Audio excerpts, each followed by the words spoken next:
Hello, everyone. Welcome to another Game Vault podcast stream. I'm your host, Mark. We're back with the news hour. I do want to apologize for no news hour last week. It was a crazy weekend in terms of I was in my house for maybe a total of 6 hours between 8 a.m. Saturday morning and 8:30 p.m. Sunday night. So I was exhausted, and there was no way I would be able to do this. Um, so, yeah. I'm back for tonight. Got a lot of games to talk to you about. First off, I think let's start with the games that I played on stream. So we played Mega Man 6, and I finished it. I ranked it as probably my fourth favorite. I did 2, 3, 1, and then 6, and then 4, 5, or 5, 4. I forget which. I said it on the stream. Which way I go with that, but so we're finally done with that. Which means on Monday, I can take these headphones off as well. That means for Monday, we're going to start the top 50 games thing. UN Squadron is the first game up, but that will not be tonight.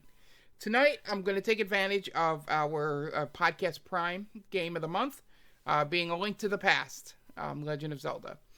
I'm going to do retro achievements on BizHawk, and we're going to play. Probably start at 8 o'clock, a little earlier than usual, and just see how many of them we can knock out in 2.5 hours. I should get through the light world in that amount of time, but I got to look at the list. There'll be a tracker. I need to set all that up, but it should be good to go in terms of that. So that's what we'll be playing tonight, because we're all done with all the Mega Mans. They did not make another Mega Man after 6. Shh. Did not make another Mega Man. We will move on from that to, like I said, you guys voted for the top 50 SNES games. We're probably going to play fighting games, but my rule is if I go to how long to beat, and it's longer than 8 hours, I am not playing that game. So that'll eliminate most RPGs and things like that. For fighting games, I'm going to do one stream of a fighting game. Unless if it's a game like, something that has a tournament or something. We'll figure it out. But, that's what we're doing. Sports games are limited to tennis and NBA Jam and things like that have a set thing. No simulation sports or things with seasons in it. So we'll be doing that. So we'll be going through that for probably the better part of the next year or so. And then on the flip side, we're almost to the end of another game that I'm playing. Trails in the Sky second chapter. We just beat the first of 5 final dungeons. We would have went further, but last night I had a headache and, it wasn't really bothering me playing. The light wasn't bothering anything. It was just this dull headache I had, and it just was sapping my energy. And I'm like, I want to do anything but be sitting in this chair right now.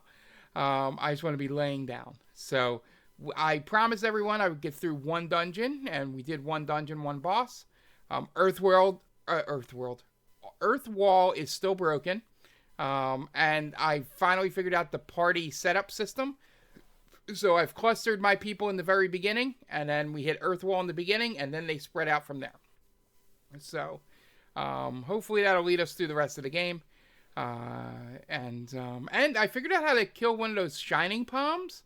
You got to use dark magic on them, apparently. Because we hit them with a whole bunch of dark magic, and then won and got anywhere between 1,500 and 4,500 experience points, which is a lot if you've been following along with that game. So we got basically everybody into the 70s that was in that party. And then we should be able to get everybody else into the 70s if we run into another one. Since I'll bring Joshua and what's her name? Shira along, because they both have the dark magic spells. and we'll just pound on them and just see how many we get. So good thing for if we run into them in the future in large groups, we can take them out. But yeah, so I'm really excited. The story's getting real good. You can tell that they had, like they did at the end of the first game, you can tell that they had multiple games, essentially, probably. But all it says in the description, Night Duck, so Night Duck says, for the audio listeners, so a metal slime, and pretty much, but it doesn't give any indication of what can damage it. It just says it's really quick and hard to damage, is all the description says. So I didn't realize it was dark damage until, now that I have Joshua, I summoned the Durgan, and the Durgan shot down dark magic, and it had hurt the palm. And I was like, oh shit, I've never even taken 1 inch of life off of them. So, and then we just started pounding, and then I got all those experience points. That was nice. There might be something that might have told me, like, in the first game, that I completely forgot, but they don't mention it in the second game. But anyway, that leveled up everybody and probably made that final fight a little bit easier because it gave us a lot more HP going in. And then we got 1 down, 4 more to go, and then probably a final dungeon. So I'm looking at probably the next month and a half, and then at that point we'll finally move on to Neo Fantasian as our next game on Saturdays. So be on the lookout for that. So that's all for streaming games. So now the 2 big games that I've been playing on off stream. So I'll do the first one, the light and easy one. I bought Tomodachi Life, Living the Dream, the new game out for Nintendo Switch. I also bought Kitty Ashcat, the game as well. I had a little extra money to splurge, and she was saying, oh man, I'm so obsessed with all the videos from this game, so I bought it for her. Because, as you all know here, the podcast favorite niece, I do whatever I can to get her away from Roblox. She shows an interest in a game that is not Roblox. Uncle Mark buys it for her. Because he wants her to get away from Roblox. Hopefully, she seems to be enjoying the game. I haven't gotten deep into what her island. It might be friends, so I might not even get any of the jokes or the things. But for me, I went with a theme. So if you're on the TC Tam Discord, which I always highly recommend, it's only $1. If you listen to me here, there's a lot of good video game conversation, music, movies as well, anything you can think of. There's questions of the week. It's a fun time over there. It's a lot better than, trying to hold down us over in the Discord, because I'm famously not great at Discord. But as I've been putting over in there, I set up my island to be the TC Tam Island, that they call the movie island. So essentially, it's me, Ant, and Dan on the island. We are the only ones in the island that are attracted to the opposite sex. Everyone else is attracted to everyone. So the other people on the island are from the movies we watch. So currently right now we have Dr. Beck from Stalked by My Doctor. We have Barbarella. We have Cynthia Rothrock. We have Malibu or Duran McBee. We have Neil Breen. And I think that is it. I think there's 8 or 9 on the island. But yeah, so we're... Oh, and Anna Nicole Smith, because I needed another female on the island. So we're going through... I'm trying to keep it even for the ones that are not us. Like, there's 9. So I'm trying to do 3 and 3. Just so there is enough craziness can go on. It's not like all dudes and like 3 girls, because I can have up to 70 people there. So I'm trying to keep it as even as possible. It's going to be skew male, just because there's a lot more funnier male characters that we've gone through than female. So the Island Boys. Yeah. So, if you follow over on the Discord, you've seen some of the photos. Anthony is already trying to tell people how to overthrow capitalism, which is very good, very on point for him. I'm trying to become friends with Dr. Beck for some reason. I let them have their own free will. I'm not forcing anything. The only things that I forced was the first thing that we like to talk about when it was just the three of us on the island, is that we enjoy watching bad movies. So that spread. Then I got something. I said bowling. And then, the other two guys haven't gotten anything else yet for that kind of stuff. But for, saying, we get sayings at the start of every sentence. Dan says, to be fair. I say bye at the end of all of my sentences, or end of statements. And I think Ant yells ACAB at some point for something. I got a bunch of stuff lined up for him, but everything's going pretty well. Dr. Beck from Stalk to My Doctor is literally hit on every girl immediately when they came on the island. So, it's on par for him. Yeah. So it's pretty fun. It's a game you check in on. If you ever played Animal Crossing or any of those type of games, you just check in on it once or twice a week, or like a few days. Like you don't need to really check on it daily. You can, but the island goes on without you, and they have relationships, and might become friends. Like I was mad at Dan apparently after I checked in after 2 days. And then I put us together and we talked it out. And now we're friends again. So I don't know what happened when I wasn't there. So yeah. Yes. And the food thing is fun. There's a lot of really quirky Nintendo stuff that occurs. Like for some reason, one of the cutscenes is your Mii's watching ants take food across the beach.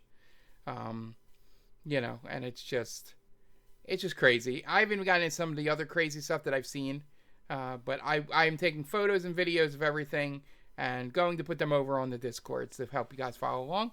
And I'm going to stream it this Friday, just to show you guys what's going on. It gives me a good week and a half to sort of get things buzzing a little bit, get everything leveled up, and looking a little bit better. So look out for that, and we will have some fun going forward. I have a whole list of characters from Discord that I need to make.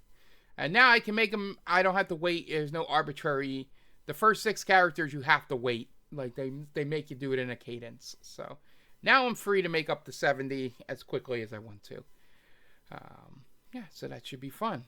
But the game I've been playing the most, and the game I was so pissed I couldn't talk about last time we had a news hour, because of some screw-ups with Newegg, which I will get at the end of this segment.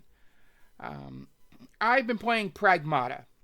I am about 8 hours in, roughly. I am in the technically fourth biome. The first one is just an entry into the game. It's not actually a biome. But technically you can go back there and 100% it if you want, which I did. It's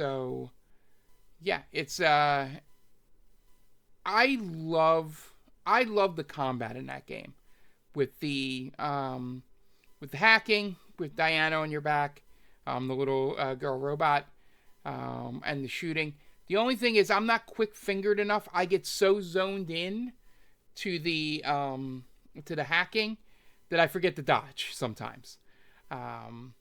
So I do take some hits I shouldn't take when I have plenty of time. She helps. Not annoyingly, but she does help because they know you're going to be concentrating on something else. So they have her. There's this one monster that comes and stomps and causes like a shockwave. And she yells like, "Hugh, jump!" And I'm like, "Oh shit, okay." And know to jump as I'm trying to hack. So yeah, the combat's great. I I love the Diana character. Anyone that's ever watched, has kids or has watched closely their nieces, nephews, cousins, or anything grow up, just the curiosity of everything and how everything is just amazing to them the first time they discover it. You get these little side things called REM. I think it's like Read Earth Memory or something like that, which is just old stuff from America, essentially, but mostly the Earth. But I think it's supposed to be America centric for some odd reason. So they they sort of introduce that. And she loves it, balloons and globes and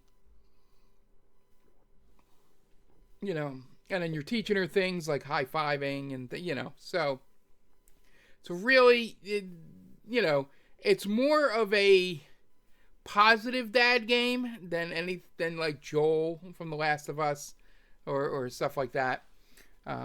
She's not annoying to me. She annoys some people, but has not been annoying to me yet. And story-wise, I'm starting to piece together the story in my head. They haven't told me much. I'm getting little by little, and they're realizing little by little, but I'm putting things together in my head that I'm pretty sure is happening. So we'll see if I'm correct. But yeah, the combat is driving me. The interaction between Hugh and Diana, the way the game looks is amazing. That's all driving me, not the story so far. Maybe when we get halfway through, the story will drive me the rest of the way home. But yeah, it's like it's essentially two separate things when we're talking about going back to Trail's second chapter. That combat is essentially the same. There's a little additives to it, but it's essentially the same combat and all that. So it can get boring, having the same combat. But the story in Trail's second chapter is what's driving me forward. Secret Society stuff is my cup of tea. So that stuff's been great. Pragmata, on the other hand, so far the combat has been the thing that is pushing me forward and wanting me to keep playing it. They have a challenge system, which is basically VR missions, essentially, and that's how you get some of the upgrade things. So my character may be upgraded past where they should be because I did a lot of the challenges so far and bought a lot of the stuff. But I'm still not skilled enough to take advantage of being, probably a little bit ahead of schedule. So yeah, I highly recommend it. You'll know pretty much immediately. There's a demo out. I don't know if it's still available, but play the demo if you're on the fence. I think it'll definitely be one of the game. It'll be one of those games in contention for top 5 for me at the end of the year, unless if they don't land the plane, which is the same thing I said about Resident Evil Requiem. So yeah, so just we'll see. But everything so far has been pretty good and above expectations so far. And with hockey playoffs on, I picked up NHL 26 again. NBA 2K26 just became free on Xbox for some reason through Game Pass. And so maybe I'll jump in some basketball playoffs with the surprising Sixers. Doing what they do. But yeah. So, and we got 007 coming up at the end of the month. One of the last stories I have is every game coming out for May. And, the games are coming out. And then we're less than around 30 days until the showcases begin at Summer Games Fest or Summer Game Fest. We'll be watching as many of those press conferences as possible. The Xbox is going to be most intriguing to me, just because I want to see what their new vision of Xbox is. It may tank, it may be terrible, but that's why I want to be there to see it. So, all right. And, the Newegg stuff. So, I bought Wario64. Sent out a thing where it was like, hey, Newegg is selling the deluxe edition for like $49 with a code. and you get some stuff, bullshit stuff. Like, I don't care. I was like, oh, deluxe edition. Some of the things look pretty cool. The skins you got. I was like, sure, I'm gonna buy this game anyway. I'll buy it for $14 cheaper after taxes. So I buy it. I get it. I get my code. I go to put it in. It doesn't work. I'm like, fuck. Did I get a bad code? And are they going to let me refund it? Do they believe me that it's a bad code? So then I find out that apparently almost all the codes were bad, because what they did was they sent out the deluxe editions for the worldwide version or something like that, and the code unlocked on Xbox on the 24th, a week after the US release, because that's when it released in Japan. So the codes didn't work until the 24th. They gave me $10 in Newegg for it, whatever, and they gave us an extra, DLC outfit. But yeah, I was real pissed about that, and all Newegg was saying was like, whoopsie, sorry. So, never doing that again. I would have been better off if they would have just refunded me my money and I would have bought it on PlayStation. But, them's the breaks. So, yeah, I'm getting to play it now and I love it. So, all's well that ends well, as they say. Alright. Let me just make sure we're queued up here. And we'll move on to the news. Give me 1 second. All right. So our first story here. PlayStation finally explains the 30-day timer for digital games. Says it's only a one-time check. After days of speculation and theorizing, Sony has finally released a statement about the 30-day timers on new digital game purchases on PS4 and PS5. Earlier this week, it was reported that the new version 13.20 update for the PlayStation 5 console appeared to have also brought in it a form of digital rights management, in which digital purchase games have to be verified. The theory tested by numerous YouTube channels was that any digital game purchased on or after a certain date appeared to have a 30-day timer applied, suggesting that if the player didn't play the game for 30 days, they would have to connect their console to renew the license and reset the timer to 30 days again. When players started reporting their timers disappearing, a new theory emerged that the 30-day timer was only a temporary one to avoid pirates using a refund exploit, and that the license would become permanent after 14 days. Now, Sony has officially confirmed that players don't have to verify the games every 30 days, and the initial timer is indeed a one-off check. Players can continue to access and play their purchased games as usual, a spokesman for PlayStation told GameFile. A one-time online check is required after purchases to confirm the game's license, after which no further check-ins are needed. While the spokesperson didn't go into detail exactly why the online check has been added, the most popular current theory is that it prevents pirates from making use of an exploit in PlayStation's refund system. PlayStation allows players to automatically claim a refund on a digital game purchases if they're within 14 days of purchase, and if the game hasn't been installed. Reset error user Anshu theorized that pirates were buying games using hacked PS4 consoles to extract the indefinite licenses applied to those games, then refunding games without installing them. So, essentially, this is to, prevent pirates, and it's also, let's not kid ourselves, this is a test run for doing full DRM on Sony consoles. And they would have kept it as full DRM if people didn't push back, and now they're like, oh no, it was temporary, it was just a timer, I don't know what you're talking about there. It's a 14-day timer, what do you mean? I don't know what you're talking about.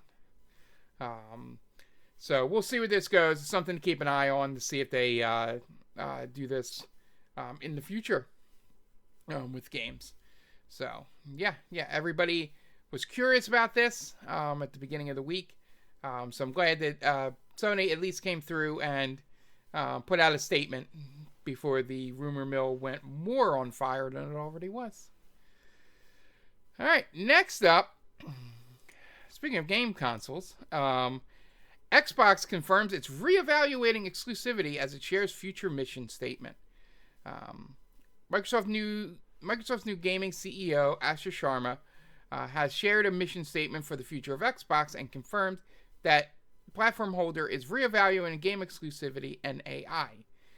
In a message sent to Xbox employees worldwide, which we'll get to in a second because there's some fun things I want to read in that, Sharma and Chief Content Officer Matt Booty outlined the future objectives for Xbox brand and confirmed that as part of its changes, the Microsoft gaming division will be relabeled just Xbox. And for a reminder, Microsoft is still on the BDS boycott list. So, feel free if you don't want to listen, tune back in about a couple minutes because I want to read some really good corporate speak that they put out in this newsletter. And so, switching over to Xbox Wire here. So, this is all bullshit, talking about players are frustrated and all. And then the bullet points here, hardware, content, experience, services. But here's what I want to read. So this section here. We are Xbox. To achieve our master plan, the way we work must transform. Our best work happens when we're full stack, when the full stack moves together. Microsoft Gaming describes our structure, but it does not describe our ambition. So we are going back to where we started and changing our team's name. We are Xbox. We are a high agency culture where wild and wonderful ideas thrive. Our job is not to smooth over our differences, but to connect everyone into something greater than any one studio or product.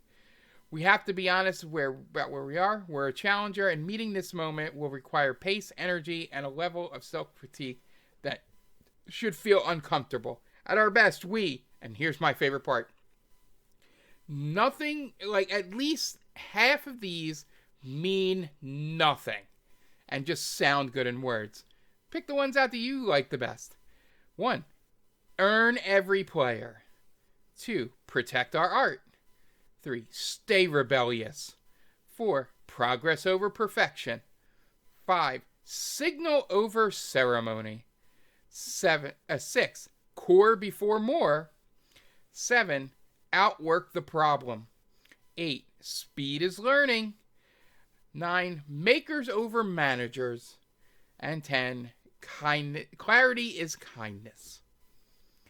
So, this... so if you ever want to understand what it's like working for a corporation, I know many friends of mine have, shit like this comes through. We had even in my small real estate company that I work for, we had a guy that very much spoke like this. He's no longer with the company. Because this shit does not work for small companies. Half of this means nothing. What the hell does signal over ceremony mean? Just sounds good. Speed is learning. Okay. So this was just a ridiculous thing that happened between the last news hour and now. I don't know exactly when this came out, but I read these 10 points and I just started laughing out loud because there's nothing better than corporate speak that means nothing. And shows that as much as they're trying to feel like they get it and they understand us gamers, they don't. This is all bullshit and just looks good on a piece of paper. So speed is learning. So and I just want to point this out. We don't need to dwell on this. I'm not going to believe a word or anything that comes out of Microsoft's mouth. Well, anyway, ever until the showcase. I want to see what they put on stage on video at Summer Game Fest, at Gamescom, and before I believe any of this. That's when it'll be true. When Asher Sharma's on stage, when Matt Booty's on, I say stage, when they're in their video, that's when, now that's all going to be corporate speak bullshit as well. So don't get me wrong, but you'll at least get to see what they're trying to do. And you can believe it or not, or go one way or the other. But these 10 points, just great. Just fucking bullshit. I love it. All right, moving on to our next story. And in a story that I've been following, and I hope you guys have been following too, the Mind's Eye stuff. I don't know if you followed. I followed a thread. I think it was on Reset Era. Of somebody going through the DLC, and apparently it was, the sabotage was on people inside the game, and one specific gaming creator, forget his name, but they name him in the game, and it's just hilarious. But anyway, I don't know if this came out before or after that, but I saw this pop up on the headlines. Mind's Eye studio staff takes legal action saying management installed invasive surveillance software. It's a fucking company. This is like the whole Microsoft Activision thing. I'm just following this until the very end. A group of employees at Mind's Eye studio, Build a Rocket Boy, have started legal proceedings against management over alleged data privacy violations. As reported by Game Developer, the staff, led by members of the IWGB Game Workers Union, claim that management installed surveillance software called Termamind onto their hardware and weren't transparent about what data it was storing. The union says Termamind software was removed from employees' devices in March, following a collective grievance against the company was signed by 40 employees. It's alleged, however, that management refuses to disclose what the data collected from the employees and how the data was stored, as well as its reason for the installation in the first place. Terramind's official website says the AI-powered software enables proactive protection against insider threats, data breaches, productivity inefficiencies, and compliance challenges. Build a Rocket Boy's CEO, Mark Geckhart, has previously claimed that organized espionage and corporate sabotage were among the main reasons for the poor launch suffered by Mind's Eye, which was the lowest rated game on Metacritic last year with a score of 39 on PC and 28 on PS5. In a statement about the legal action, IWGB Workers Union said it alleges that Build a Rocket Boy's use of the software violates both data protection laws and the workforce's basic dignity, exceeding the legitimate remit of monitoring workers' productivity or safeguarding the company's security by recording individuals in their homes and without their consent. So this is the second instance of the IWGB filing legal action against Build a Rocket Boy. The first was announced on October 25th, where they accused the studio of failure to carry out fair consultation ahead of redundancies, as well as multiple cases of unfair dismissal, estimating that a UK majority of 250 to 300 workers across the company had been laid off. So, yeah. This Mind's Eye stuff is insane and funny, and the CEO, I think essentially, and I'm not joking about this because mental health is a real good thing. I just don't know how to describe it. I feel like he just had a psychic break when this game didn't review well, and he is just going insane. And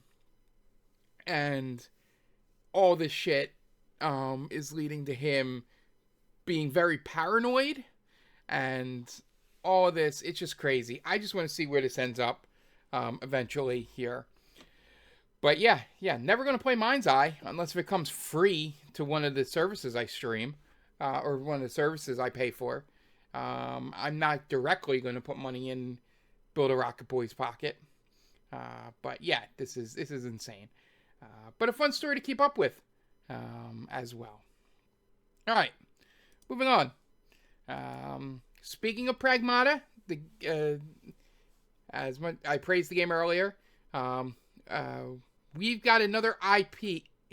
Capcom hints Pragmata could see more games. Capcom has shared encouraging words on the future of Pragmata franchise and suggested that it could see additional games in the future. Rob Dyer, Chief Operating Officer of Capcom USA, made the comments during a panel this week at, I think that's Icon event? I think that's IICON. Because that'd be weird if it's a lowercase l. Transcribed by GameFile. Dyer was commenting on Capcom's global approach to game development and used the million-selling Pragmata as an example of how taking Western taste into account has resulted in success for the company. According to the exec, Pragmata's Japanese development team listened to its American division and conducted focus tests, offered demos, and ran surveys in the West. They took feedback, he said, and after 6 years of development, it was worth the effort. He added, we're to a point now where we've got another IP that Capcom, and God bless them, has an arsenal that we can continue to go down. Pragmata, a rare original IP from the Resident Evil and Monster Hunter creator, was released last month and quickly sold more than 1 million copies in the first few days. The game stars astronaut Hugh and his android companion Diana as they battle to escape a moon base overrun by dangerous robots. So I'm glad to see that they are just as excited about Pragmata as I am. I think even what I'm going to guess is about 2/3 of the way through the game, I can see where you can go with this without seeing the ending. But the ending will change whether, the world seems interesting. I don't know if you'd leave it on a cliffhanger or not, but we'll see. But I'm glad that they are as excited about it as we seem to be. So moving on. The Super Mario Galaxy movie digital streaming release is reportedly next week. According to When to Stream, as spotted by Forbes, the film will be released on digital streaming via premium video on demand on Tuesday, May 5th. Although Universal Pictures has yet to officially announce this, Forbes knows that the source is typically accurate with its release date reveals, suggesting the eventual announcement will likely confirm the same date. It should be noted that this is a release date for purchasing the film, not its appearance on streaming services like Netflix. The film will reportedly be available for $24.99 on numerous platforms such as Apple TV, Prime Video, YouTube Movies and TV, and Fandango at Home. This will allow users to buy and own the film, streaming it as often as they like. Alternatively, they will be able to rent the film for a 48-hour period, which Forbes predicts will cost $19.99. Just buy it at that point. Like I said, Super Mario Galaxy movie, when I gave my review of it, like I said, it's most mid movie, 6, 7 out of 10, whatever. It looks gorgeous. Voice acting's good to great in certain instances. It just seems like a whole fan service collaboration of scenes. There's not a thread that I can really follow in that movie. But it's a fun time if you love all the Mario characters. So there's some references for everybody from Super Mario 2 all the way up to Odyssey. So, and maybe a little bit of Wonder. I think there might have been some Wonder stuff in there too. But they run the gamut there. So, if you want to watch this at home, it's coming to streaming soon. But if you want to pay $25 to own it, it'll be ready for you soon. Speaking of Nintendo movies, as the Legend of Zelda movie wraps filming, its cinematographer shares a new look at Link. The cinematographer posted a photo to his Instagram account showing the film's clapperboard to mark the ending of shooting. So you can see for the video, people, you can see the photo here. So the movie is just finished filming in New Zealand.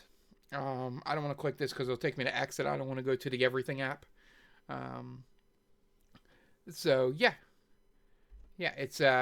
like it's going to be like not like that looks Twilight Princess-y, sort of that type of Link. Not so much Breath of the Wild. I don't see much blue in that color.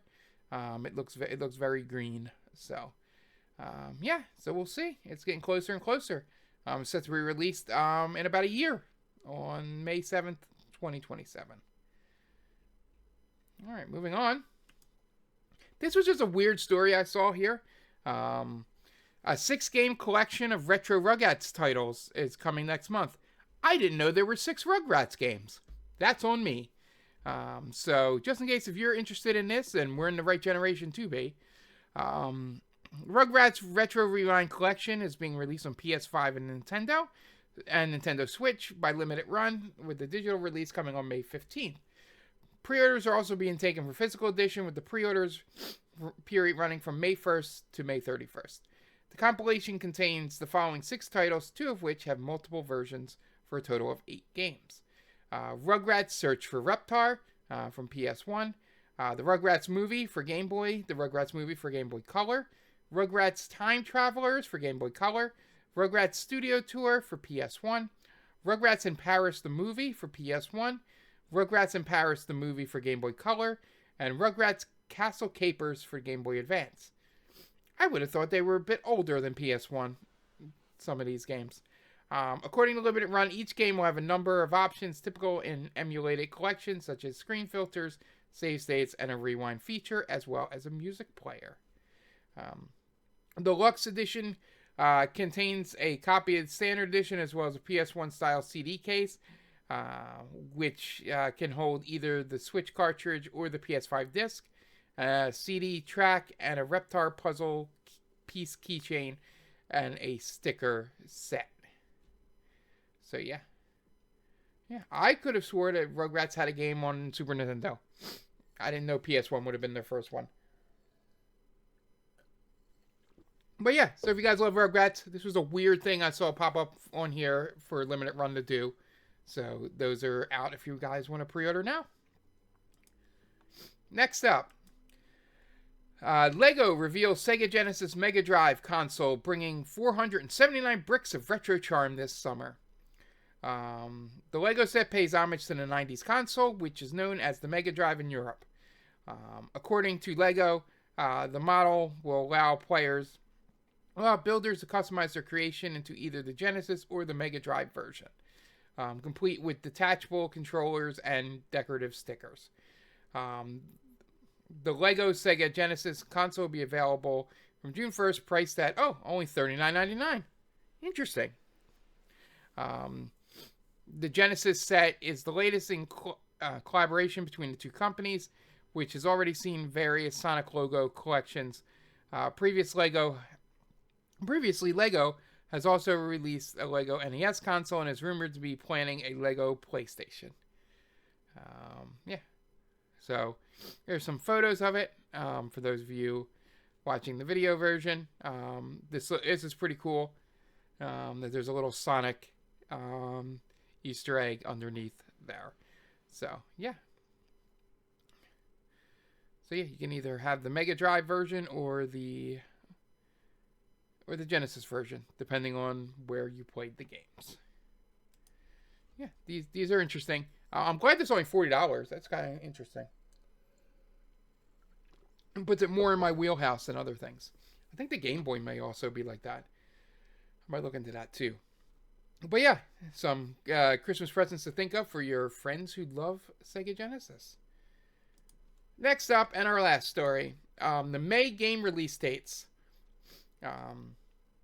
So here are May 2026's big video game releases.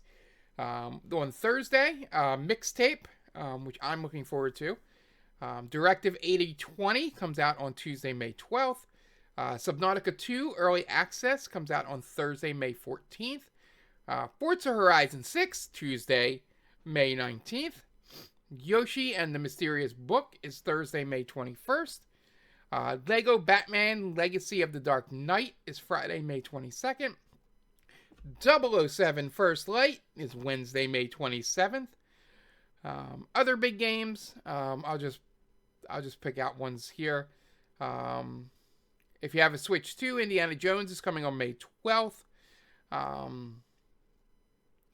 don't see anything else. You can see the list here if you're watching the audio. Stray is coming to Switch 2 as well, I see. But the first games are basically the ones, the important ones here. So yeah, a lot of games coming out this month. And this is just the beginning. I can't wait for 007 First Life. We will be streaming full gameplay, full playthrough here on this channel. It's our first one of the year. Remember, we did Expedition 33, Death Stranding 2, and games, like that. Play through full games. So we're going to be doing that with 007. So be on the lookout for that. And with that, that'll do it.